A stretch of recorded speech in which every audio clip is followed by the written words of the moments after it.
Dans une des visions de l'Apocalypse, il est dit « Un grand silence se fit pendant une demi-heure. »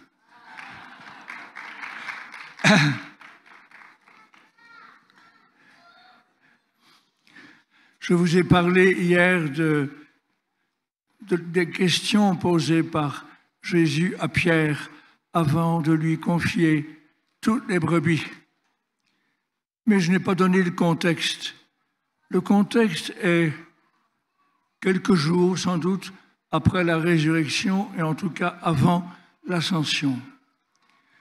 Pierre, avec quelques-uns de ses compagnons, il faut quand même manger, dit « Je vais pêcher ». Et ils vont ensemble, ils sont environ 7, ils vont pêcher pendant la nuit. Et ils ne prennent rien du tout. Tout cela, dans l'évangile de Jean, a une portée historique, mais aussi est un enseignement. À travers cette nuit obscure où aucun poisson n'est pêché, Jean veut évoquer la situation de l'Église et de chacun d'entre nous qui est parfois dans l'obscurité. On travaille beaucoup, on circule pendant toute la nuit pour essayer de prendre du poisson et on est bredouille. C'est une expérience que nous vivons beaucoup en Occident actuellement. L'impression que nous manquons de fécondité. Il y a bien sûr de très très beaux principes de renouveau, heureusement, mais il y a aussi globalement le sentiment que l'Église ne porte pas beaucoup de fruits. Et voilà que le matin arrive. Le contraste entre la nuit et le matin. La nuit évoque l'épreuve de la passion, de la souffrance, de la croix. Et le jour levé est une allusion aussi à la résurrection. Et voilà que Jésus se tient au bord du rivage, le matin étant venu, le matin de la résurrection. Les disciples ne le reconnaissent pas encore. Et Jésus leur crie, « Mes enfants, avez-vous quelque chose à manger ?» Et tout penauds, ils répondent, « Non, on n'a rien pris, non. » Et alors Jésus dit, « Jetez le filet à droite du bateau et vous prendrez. » C'est un conseil un peu ridicule en soi, parce que le bateau, il a tourné, tourniqué pendant toute la nuit. Que signifie la droite du bateau? Néanmoins, ils obéissent, ils jettent le filet, et voilà qu'il se remplit d'une quantité énorme de poissons. En voyant cela, Jean, le disciple bien-aimé, dit « C'est le Seigneur ». C'est lui qui reconnaît le Seigneur. L'amour n'est pas aveugle, comme on le dit. Au contraire, le disciple bien-aimé et bien-aimant est plus perspicace que les autres. C'est lui qui reconnaît la présence du Seigneur. C'est le Seigneur. Après quoi, il reste tranquillement dans la barque, tandis que Pierre, lui, qui était nu, se met un petit vêtement et il se jette à l'eau pour rejoindre Jésus sur le rivage. Le premier pape est assez actif, c'est lui qui fait le boulot, il se jette à l'eau, pendant que le disciple bien-aimé, très perspicace, reste calmement assis encore dans la barque. Et une fois débarqués, Pierre et aussi les autres disciples, ils voient qu'il y a là un feu de braise qui est allumé avec du poisson dessus. Pas du beefsteak saignant, mais du poisson, du bon poisson grillé. Un repas qui est prêt. Une sorte de pique-nique qui est tout préparé.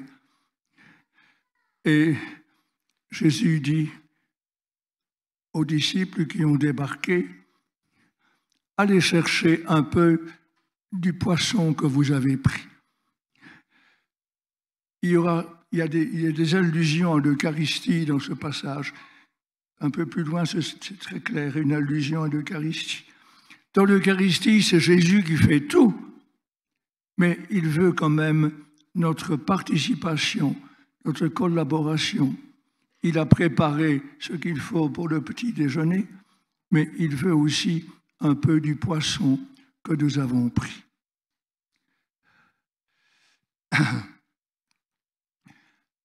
Alors, Pierre, à nouveau, c'est lui qui retourne dans le lac pour tirer le filet rempli de poissons.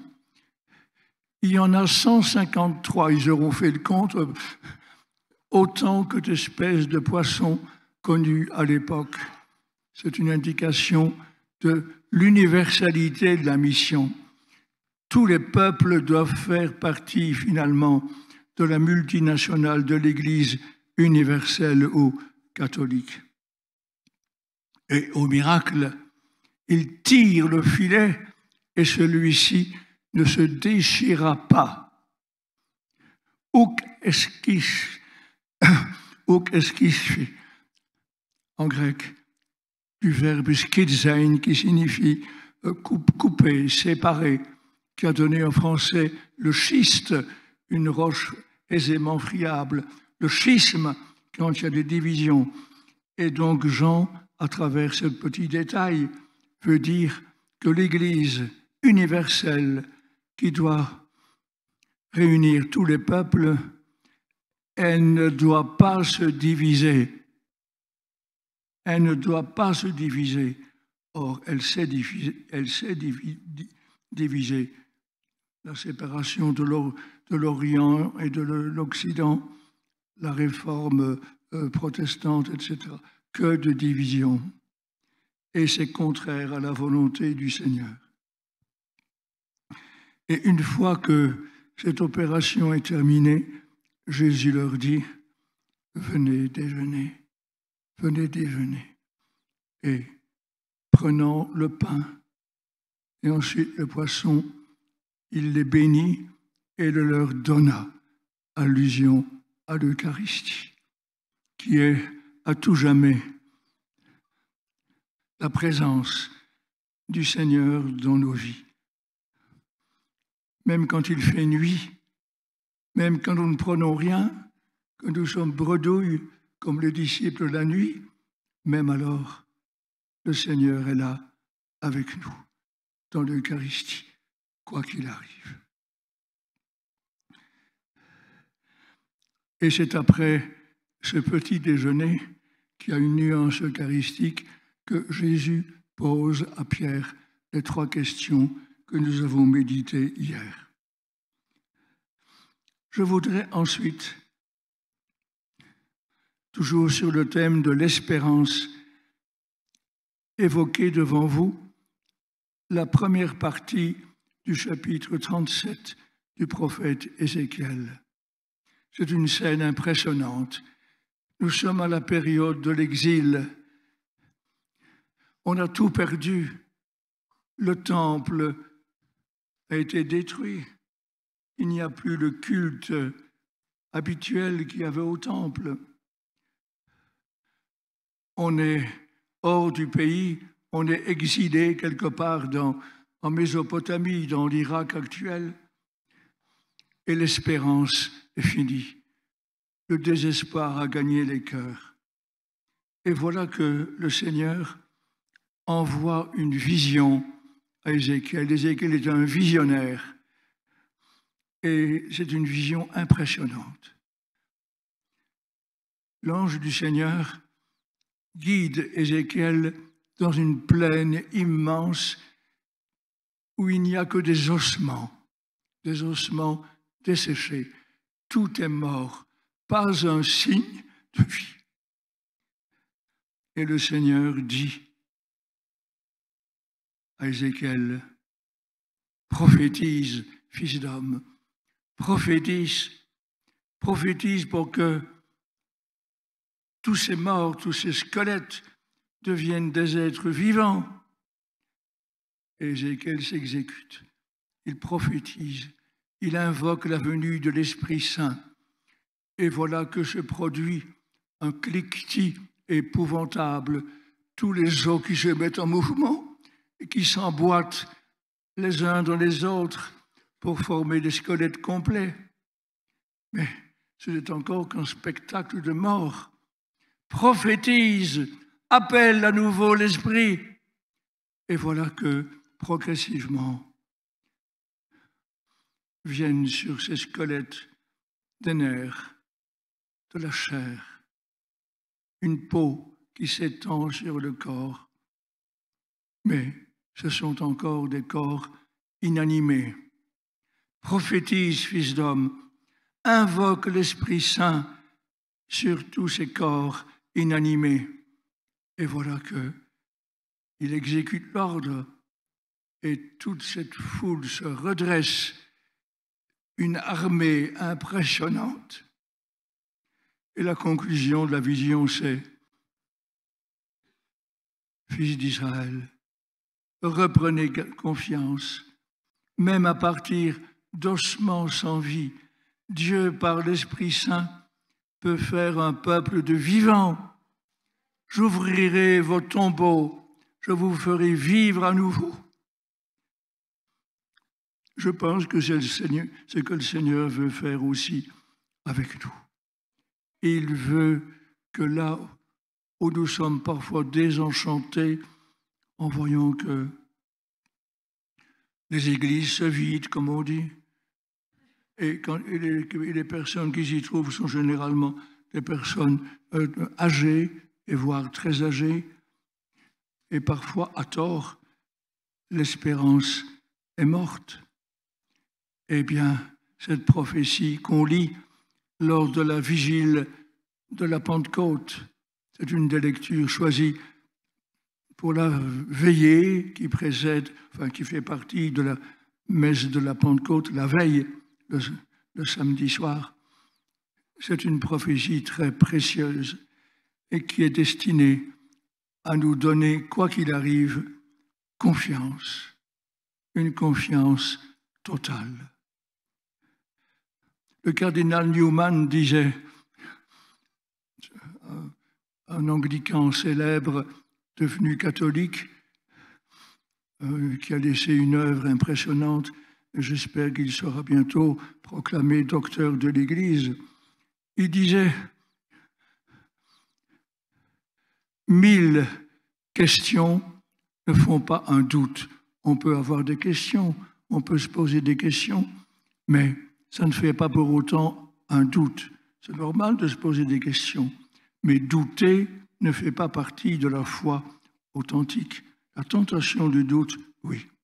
Eh bien, nous pourrions dire semblablement, après la lecture d'Ézéchiel, même si on nous donne sans raison de désespérer, eh bien nous trouverons 1000 raisons de toujours rester dans l'espérance. Et l'espérance, comme dit saint Paul, c'est facile à retenir. Épître aux Romains, chapitre 5, verset 5. Il faut connaître des textes par cœur pour pouvoir vivre constamment. L'espérance ne déçoit pas, car l'Esprit de Dieu nous a été donné. L'espérance ne déçoit pas.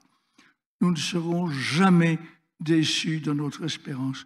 À court terme, on sera tenté par la désespérance, mais à long terme, c'est la joie, la victoire, la vie qui auront lieu.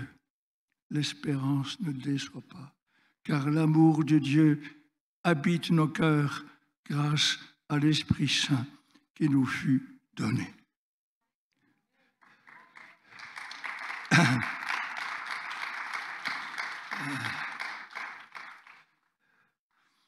Demain, je vais vous parler, nous sommes quand même à un festival marial, je vais vous parler de la Vierge Marie.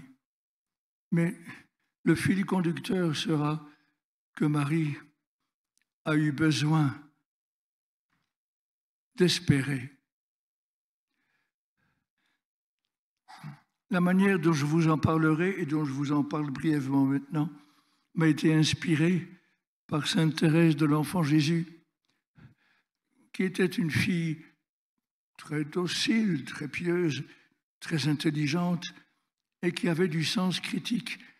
Elle en avait marre au Carmel d'entendre, lors des fêtes mariales, et elles sont nombreuses, d'entendre des homélies, des sermons, comme on disait à l'époque, qui soulignent les privilèges de Marie d'une manière si haute, si sublime, si exceptionnelle, qu'on ne pouvait, je la cite, que dire « Oh, ah », mais sans voir comment cela pouvait vraiment nous concerner.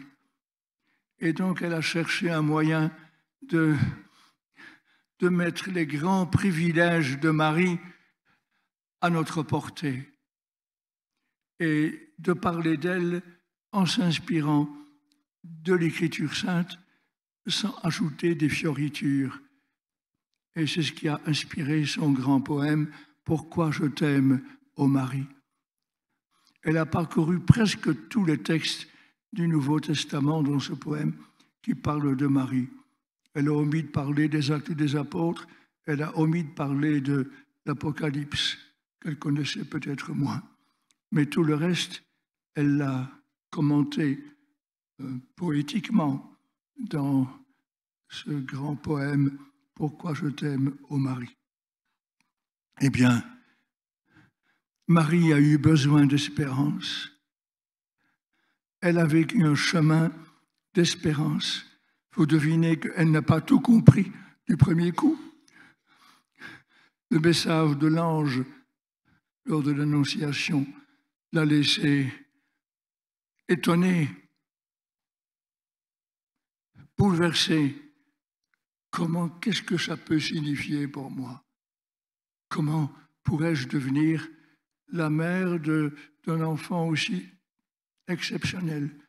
Elle n'a pas réagi en disant, quand l'ange lui dit « Réjouis-toi Marie, le Seigneur est avec toi ». Elle n'a pas réagi en disant « Enfin quelqu'un qui m'a comprise ». Non, non, elle est bouleversée, étonnée par cette salutation. Elle pose seulement une question sur le comment. Comment ça va-t-il se faire? Mettre au monde cet enfant dont tu me dis monts et merveilles, puisque je ne vis pas avec un homme, elle était promise en mariage, mais elle ne cohabitait pas encore avec Joseph. Comment ça va-t-il se faire? Elle pose simplement une question. Et la réponse à la question, en soi, n'était pas très éclairante. L'Esprit Saint viendra sur toi et la puissance du Très-Haut te prendra sous son ombre. Voilà pourquoi l'être saint qui naîtra de toi sera appelé Fils de Dieu. Je ne sais pas si ce commentaire a pu l'éclairer beaucoup. Voilà. Eh bien, c'est Thérèse de l'Enfant Jésus, une grande amie, qui m'a inspiré de vous parler demain de Marie, d'une manière qui fait que les grands privilèges de Marie, ceux que nous fêtons le 8 décembre, son Immaculée Conception, celui que nous fêtons le 1er janvier, Marie, Mère de Dieu, le privilège que nous fêtons le 25 mars, elle est mère tout en étant vierge, et celui que nous fêtons le 15 août, son Assomption, corps et âme, dans le monde nouveau de la résurrection. Eh bien, tous ces privilèges, elle les partage avec nous. Mais je vous laisse un peu du suspense, de suspense, force l'attention du lendemain. Ça, je le commenterai demain lors du dernier topo matinal. Amen.